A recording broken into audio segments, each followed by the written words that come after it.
today I am going to show you some of the research that I look at, regarding ITC. Now, a lot of people, that do paranormal investigating, the Bider PSP7 and that, and they don't know particularly, some of those don't know the history surrounding those radios and that, but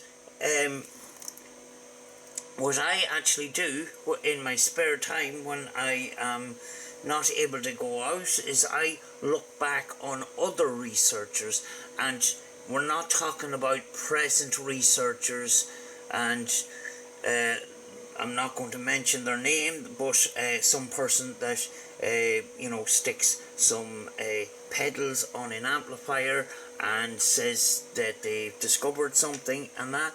I'm talking about these researchers that have been around way before YouTube, and this person, who's Anabela Cardoso, Dr. Anabela Cardoso, has been in the ITC field of research for many years, and she only recently set up a YouTube channel, and many of these videos, they've got about 500 views or whatever. They're way under the radar because it's just a small channel. But what she has to say about ITC and their methods is very interesting, and way beyond our modern look on hacked spirit boxes and doing EVPs by simply just pressing record and that. There's a lot more that some of these researchers do that we don't see on paranormal investigations. So I'm going to play some of this, and I'm going to talk through it. Dear ITC friends, in our short last YouTube video, I told you about the frequencies I tune my radios to. I'll show you the radios because I had some requests from people to show the models of the radios. But what I wanted not to forget to tell you is that when I mentioned those frequencies, which are 11,178 kilohertz, 22,545 kilohertz, 13,250 kilohertz and 250 megas. I didn't perhaps clarify that I use these radios in these frequencies for the direct radio voices, not.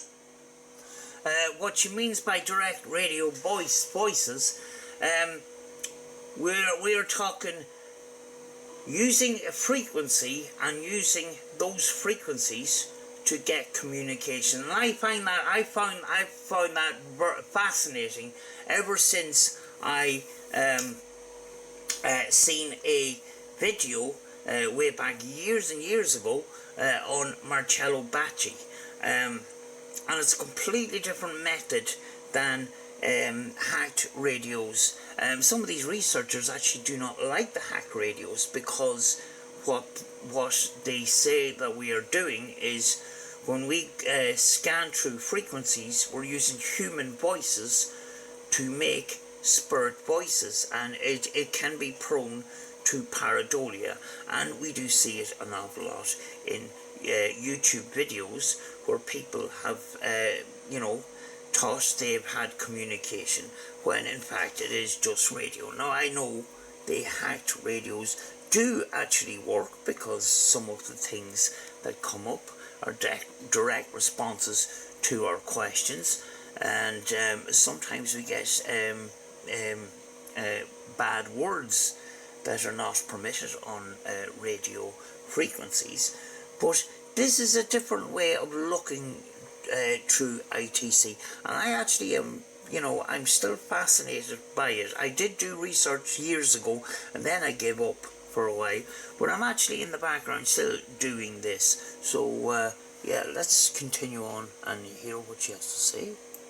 For the EVPs, I mean, I may, because I never know when an EVP will appear, but these are particularly aimed at the direct radio voices, and I was instructed by my communicators for that purpose with these radios that I showed you in the last video. For the EVP work, it's not necessary this number of radios, not all these frequencies, just a single radio in a soft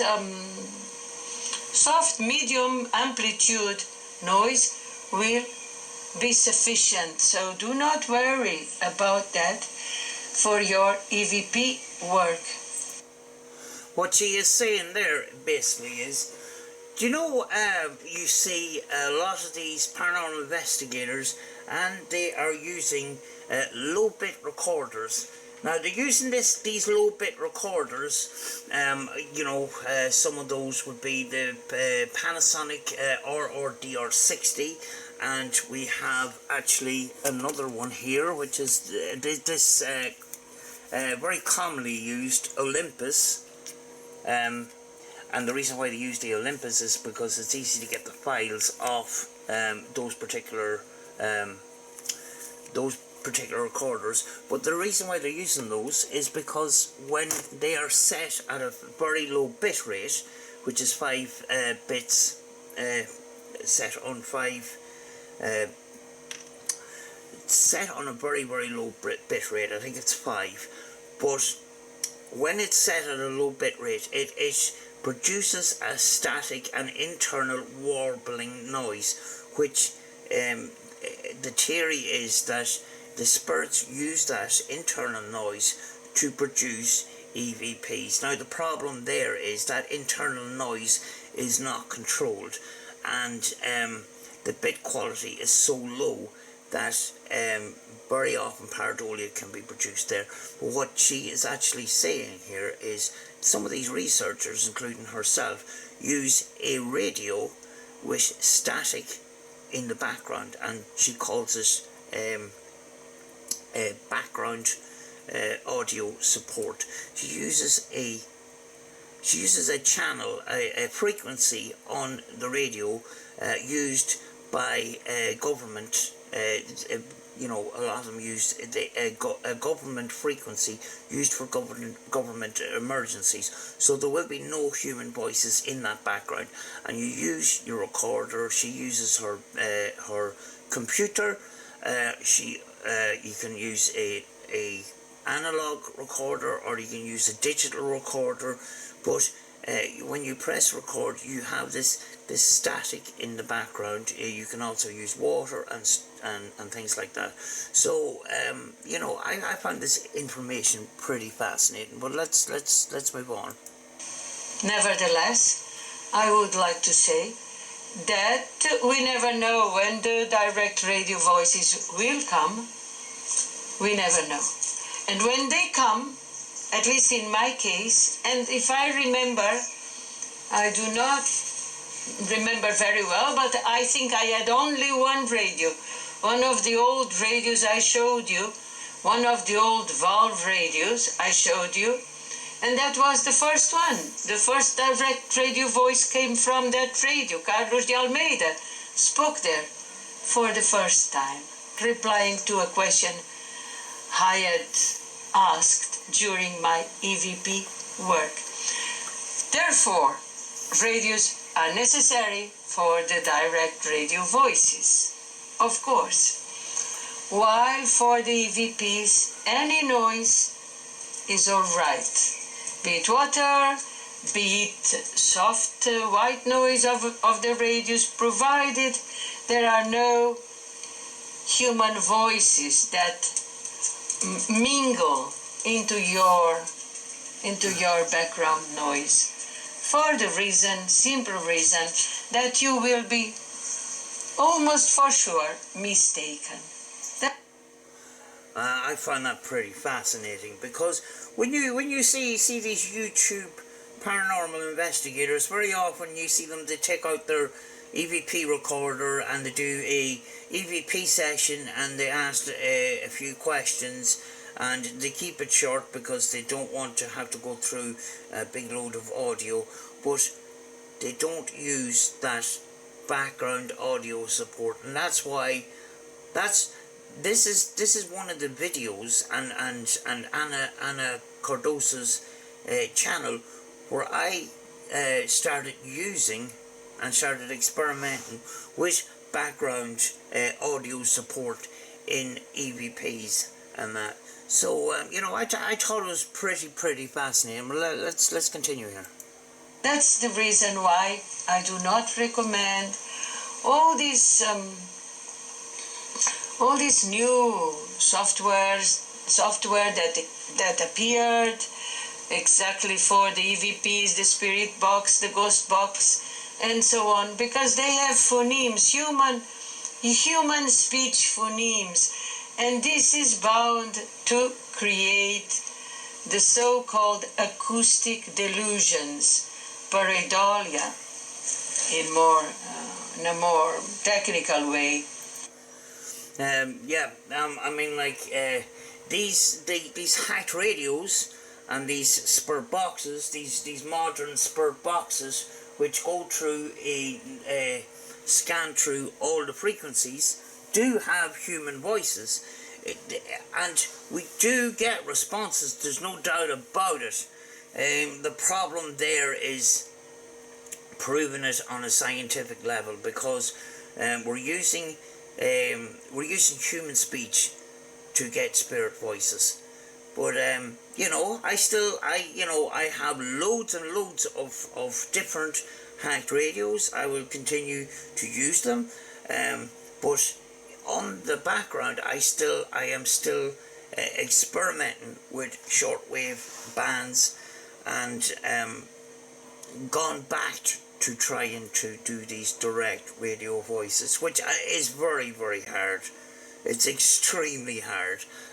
When I first started doing this, it took I was on static, no human voice frequencies for hours and hours at a time, and I can only say once that I ever got a response. I says hello one time, and I got hello back, and it scared the life out of me, because it was the first time that I ever got a response, but I never got a response since. But when I have spare time, I do start to go back to this kind of work as well.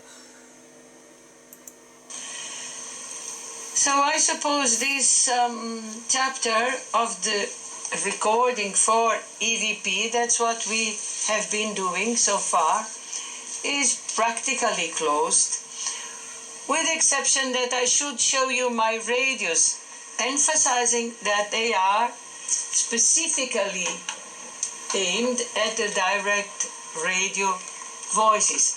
This is one of the models I use. I think it's called SW7600GR.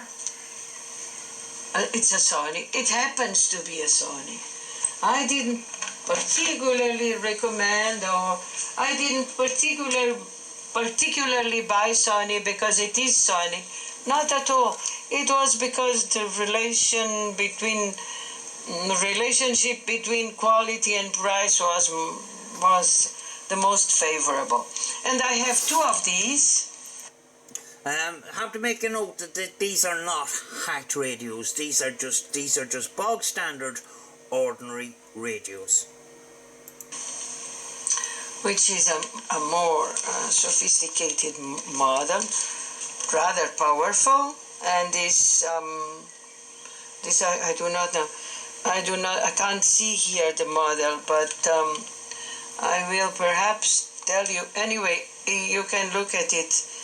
ECF something 7,000 something. Anyway, easy.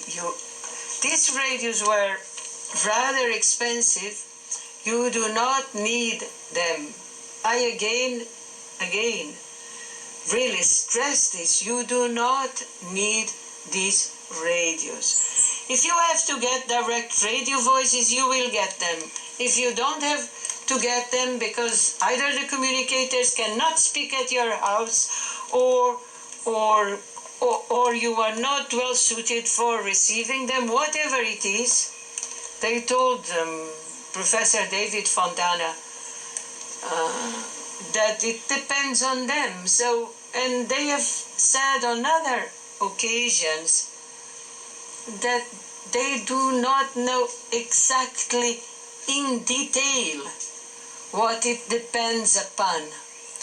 This may seem very incoherent from our perspective, but I beg you to think that the logic of the next dimension is not at all similar to our logic.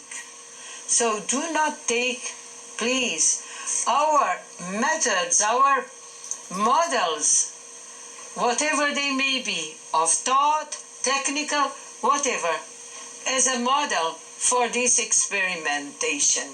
As a model for this experimentation. It is not so. Those are other laws that we ignore. That's a world apparently without time, timeless, in another dimension, in another space. Let's put it this way. So do not transfer our values, whatever they may be, and I'm speaking in general, to that next world. They are not similar. Very, very good point there. But very, very fascinating research and very, very fascinating work, and it is great. You know, YouTube is full of misinformation, but you know, for Dr. Anabela Cardoso to set up a channel to talk about her work, I find it very, very, very helpful, and I thank her very much. What we have here is basically 8 videos. She doesn't put out a wild lot of videos. She put out a 2-3 months ago, 1 a month ago, 5 months ago, 7 months ago, 8 months ago, 9 months ago. But to me, some of the best research videos that I've seen. I do like looking at Marcello Bacci's, but Marcello Bacci is Italian, and very often a lot of his footage is in Italian. I'm very, very interested, and I was really astounded by this actual video, which is called The Role of Noise in the EVP.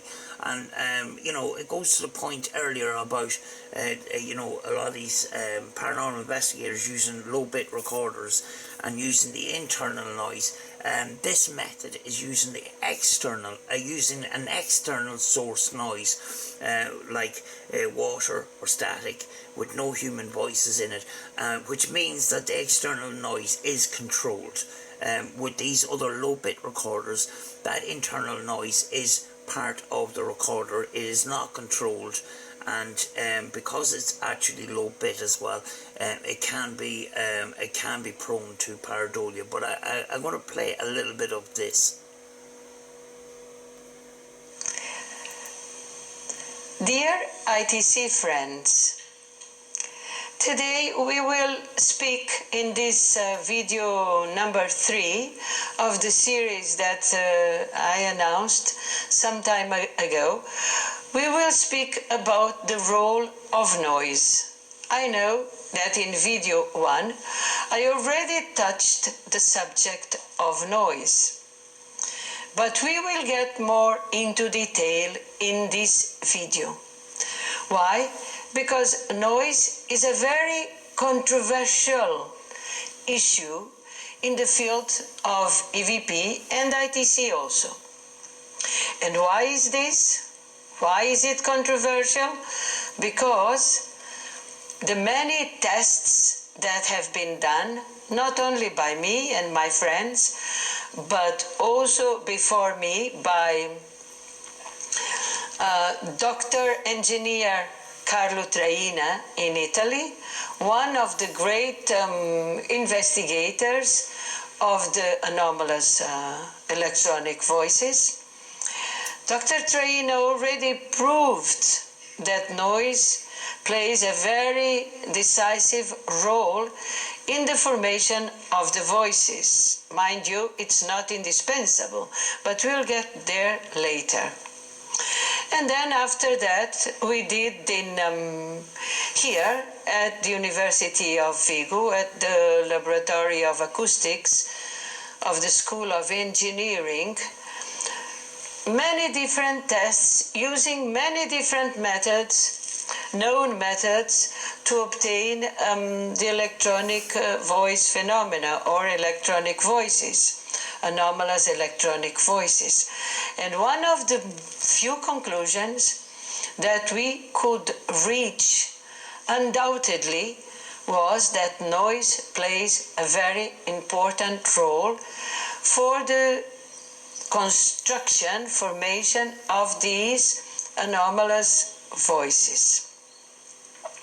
Nevertheless, skeptics and also not well-intentioned and misinformed parapsychologists have profited from this condition, not a big condition, a little condition of noise being very interesting in these experiments, the EVP experiments, to denigrate the phenomenon, to say that voices do not exist, that voices are only a projection, a pareidolia, as you would say in a more elaborate language, of the human brain that finds meaning in random noises. We will see that this is not true a little bit later on.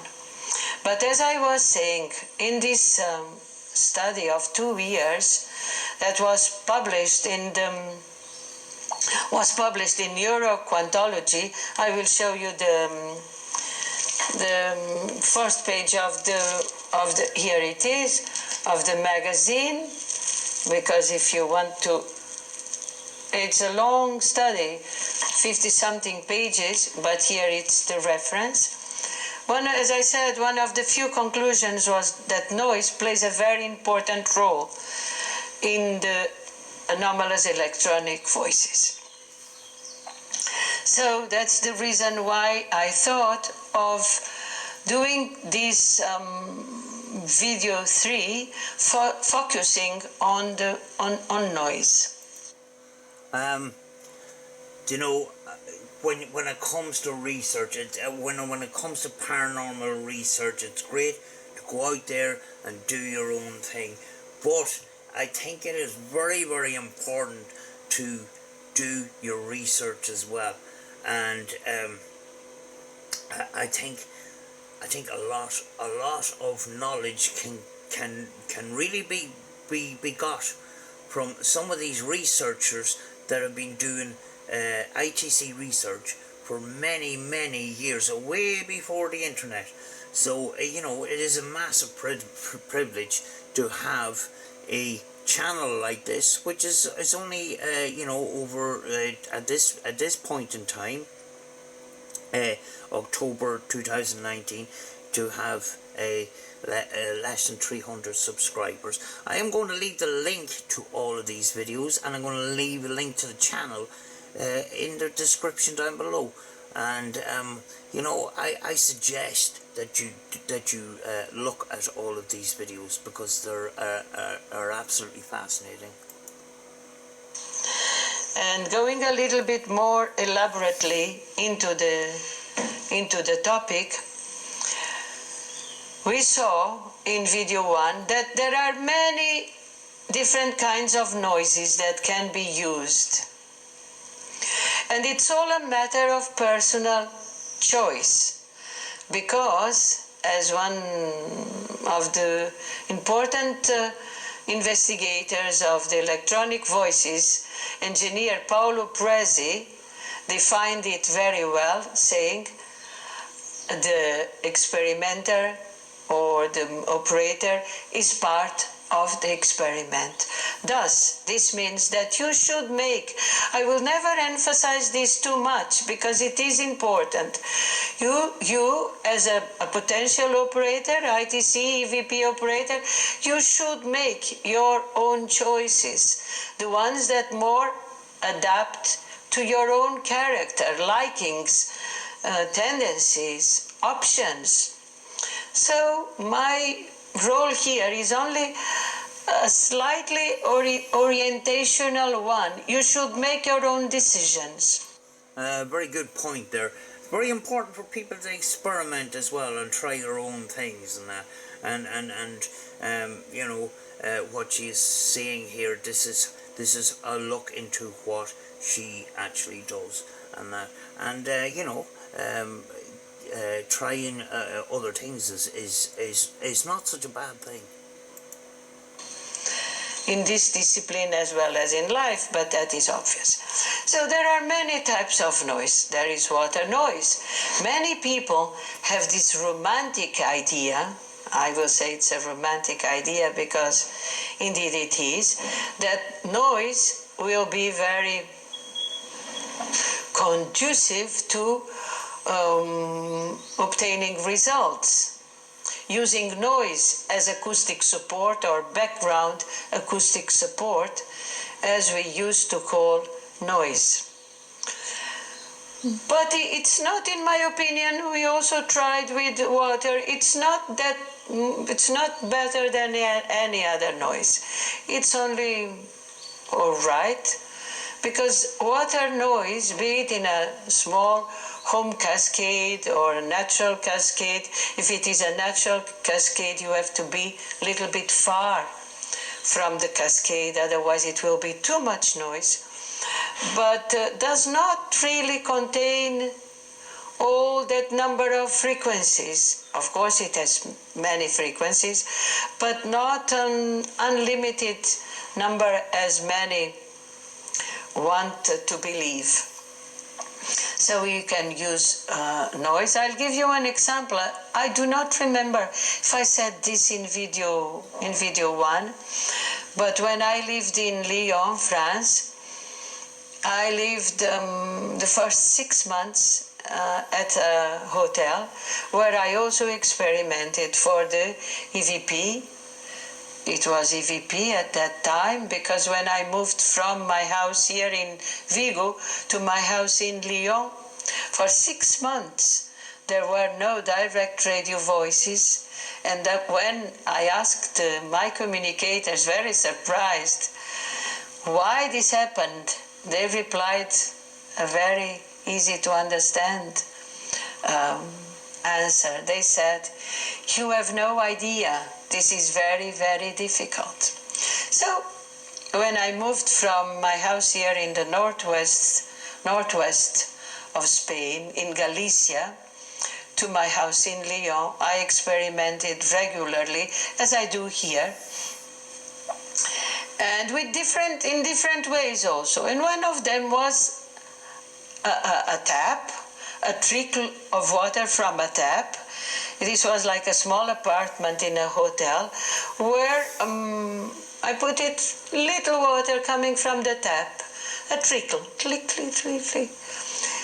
And I did get a voice. I do not remember which, oh yes, I do remember. I asked something like, "Can you also speak to me like this?"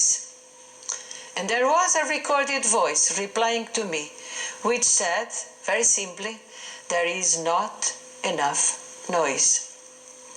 So this voice was very low. Yes, it was a voice, but very low. And it said only this: there is not enough noise. Yeah, when you go back on it there, she says, you know, about this cascade of water and the lack of frequencies. You know, I'm just wondering, is she implying that spirits need a whole variety of frequencies to speak? So water, let's go back to the water. You can use water, a fountain, a home fountain, a fountain in the garden, provided there are not other noises around you, mainly human voices, and other ways that you can think of using for the use of water. And what else can you use? What I also mentioned in video 1, you can use traffic noise. If it's not a very heavy traffic, like heavy trucks and very loud, if your house is slightly apart, separated from the road, but enough near the road so that you can hear this traffic buzz, it is a good support, a good acoustic support. I remember once when I was in England, in a quiet house at a friend's house in the countryside, very quiet, like this very small English towns and villages are. It was very quiet, and I experimented as usual at my usual hour.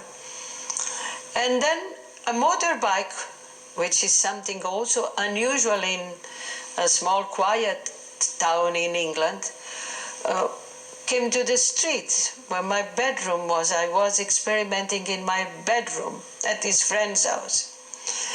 And the voice that I recorded, the anomalous voice, was glued to this motorbike, which is a sharp noise, as you know, was glued to this motorbike noise.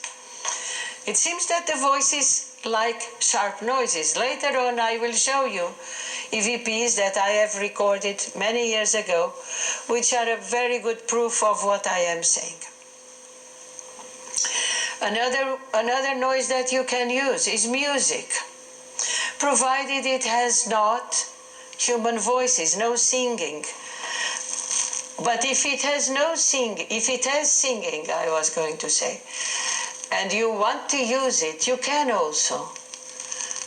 You must lower the volume, of course not this heavy metal and so on, and you must pre-record it. This is the safest way. I mean, you pre-record the song you want to use, and then you play it back in your EVP experiment, so that you are sure that any anomalous inclusion, any anomalous voice in your recording is not in the original song. This is very important. I would say that you do not use the sound of a breeze, which might also be romantic and so on, but unless it's a very soft breeze, but the wind will get into the microphone and will spoil the recording. Yeah, I think with wind, it's very much uncontrolled, and you just don't know when the microphone is just going to be overcome by the wind going into it. We've seen that on videos where wind has destroyed everything, but I think the wind would be too much. In a garden with birds singing, yes, that is beautiful, and the birds have a very beautiful, fine, sharp noises. Who knows? You might obtain results like this. Provided, once again, there are no voices from the neighbors or in the garden that will get into the recording and will mislead you when you listen to it. But for me and for many other operators, the king of the noises is radio noise. This is the one that I actually started to use. I used the static from the radio, and started doing EVPs that way.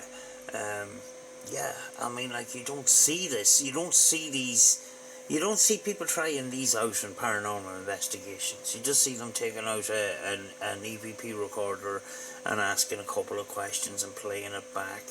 and using these low bit recorders. I did try this out in Sharon Rectory. Didn't get anything, but you might have a quick demonstration of that in that particular video. But continue on here. Jurgensen was advised, Friedrich Jurgensen, the great pioneer of the electronic voices, was advised by his communicators to use the radio. They told him, use the radio. And from then on, he started putting the radio for his recordings.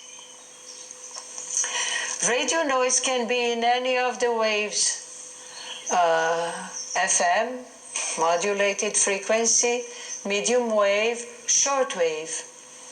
I have used from the very beginning shortwave and have used more than one radio. Why? Because I thought that if I tuned my 2 or 3 as they were at the beginning, now I have 5, but 2, 3 or 4 radios in different frequencies, this would provide a richer field, acoustic field for the communicators. Maybe it did, I really don't know and cannot prove this. But radio noise, in my opinion, is a very good acoustic support. As again repeat, provided there are no radio emissions in this radio noise, then you can select what you want. For instance, Friedrich Jurgensen used a radio tuned to 1460 kilohertz. You can try. As a matter of fact, I have a radio in my studio, which I will show later. I have a radio, a small, portable, good Sony radio. I'm not publicizing, I'm not making any publicity to Sony. All my radios are Sony, but this is not publicity, I guarantee. Anyway, I have it. The other ones are in shortwave frequencies, and one of them is, I suppose, again, from my part, considering the love and tenderness I have for Friedrich Jurgensen, in tribute to Friedrich Jurgensen, I have it tuned in 1460 kilohertz. So you can choose in this radio noise, which in my opinion is one of the best, if not the best, acoustic supports for your EVP practice, whatever you like best. I'm going to leave it there, folks. I just thought that this was very, very interesting. The number of videos that is put out on this channel, it's not very often, but I think it is very, very rich in information. And I'm sorry for Anabela Cardoso for playing so much of that video, but I'm not going to play it all. I am actually going to put in the description the channel and a link to the videos. If you want to look at some research, sometimes the weather isn't nice and you want to brush up on some knowledge and that, I think very, very, it is very, very important to, I think, look at some of these researchers that have been doing ITC for a long time, and this to me is one of those video channels that give me so much information, and I've started experimenting with some of these methods again, and I will leave this, as I says, I will leave a link in the description, and you can have a look there to your heart's content. I'm not, just to clarify, I'm not putting down hacked radios. I have loads of hacked radios myself. I still love using them. Frank Sumption way back, came up with a good thing there.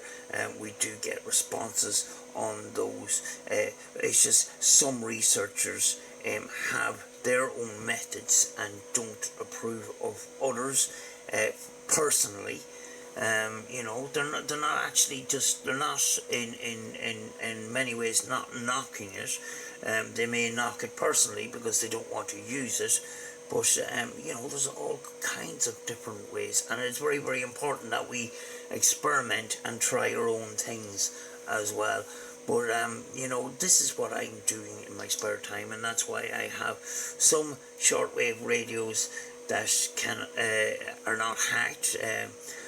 I've tried manual sweep on multiple frequencies, but I also use that radio on a shortwave band as well, and this is one of the ones that I use here.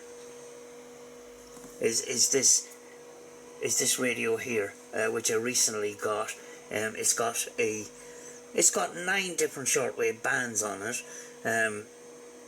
And it's got AM and FM as well, and I can actually use this, like the hack radios, in a manual way. This is one of the reasons why I bought this radio, is to try out the direct radio voices on the radio as well. So, but I'm going to go now, folks, and I will see you in the next one.